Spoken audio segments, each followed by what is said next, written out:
एक बार की बात है, रोज की ही तरह बादशाह अकबर दरबार में बैठकर अपनी प्रजा की समस्याएं सुन रहे थे। सभी लोग अपनी अपनी समस्याएं लेकर बादशाह के सामने हाजिर हो रहे थे और तभी राघव व केशव नाम के दो पड़ोसी अपनी समस्या लेकर दरबार में आए। इन दोनों की समस्या की जड़ था इन दोनों घर के बीच मौजूद फलों से लबालब भरा आम का पेड़। मामला आम के पेड़ के मालिकाना हक को लेकर था। राघव कह रहा था कि पेड़ उसका है और केशव झूठ बोल रहा है। वहीं केशव का कहना था कि वह पेड़ का असली मालिक है और राघव झूठा है। पेड़ एक और मालिक दो का मामला बहुत उलझा हुआ था और दोनों में से कोई भी हार मानने को तैयार नहीं था। दोनों पक्षों की बातें सुनकर और सोच विचार करने के बाद बादशाह अकबर ने यह मामला अपने नवरत्नों में से एक बीरबल को सौंप दिया। मामले को सुलझाने और सच्चाई का पता लगाने के लिए बीरबल ने एक नाटक रचा। उस शाम बीरबल ने दो सिपाहियों से कहा कि वे राघव के घर जाएं और कहें कि उसके आम के पेड़ से आम चोरी हो रहे हैं। उन्होंने दो सिपाहियों को केशव के घर जाकर भी यही संदेश देने को कहा। साथ ही बीरबल ने कहा कि ये संदेश देने के बाद वो उनके घर के पीछे छिपकर देखे कि राघव और केशव क्या करते हैं। बीरबल ने यह भी कहा कि राघव और केशव को पता नहीं लगना चाहिए कि तुम उनके घर आम की चोरी की सूचना लेकर जा रहे हो। सिपाहियों ने बिल्कुल वैसा ही किया जैसा बीरबल ने कहा।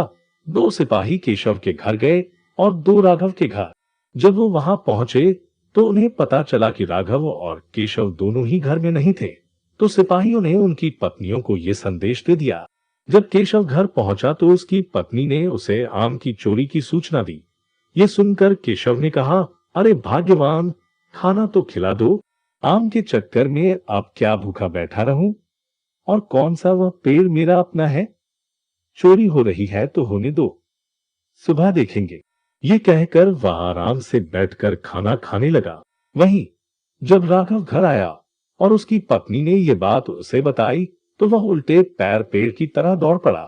उसकी पत्नी ने पीछे से आवाज लगाई, अरे खाना तो खा लीजिए।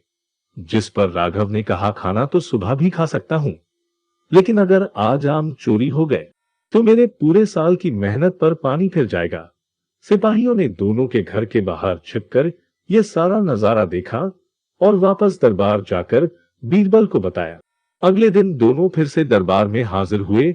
उन दोनों के सामने बीरबल ने बादशाह अकबर से कहा, जहां अपना सारी समस्या की जड़ वह पेड़ है, क्यों ना हम वो पेड़ ही कटवा दें। न रहेगा बांस, न बजेगी बांसुरी। बादशाह अकबर ने इस बारे में राघव और केशव से पूछा, इस बारे में आप दोनों का क्या ख्याल है? इस पर केशव ने कहा, हुजूर आपकी हुकूमत है, आप जैसा कहेंगे मैं उसे चुपचाप स्वीकार कर लूंगा।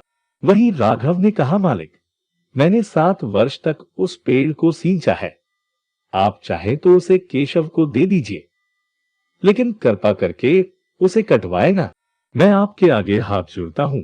उन दोनों की बात सुनकर बादशाह अकबर ने बीरबल की तरह देखा और कहा, अब आपका क्या कहना है बीरबल?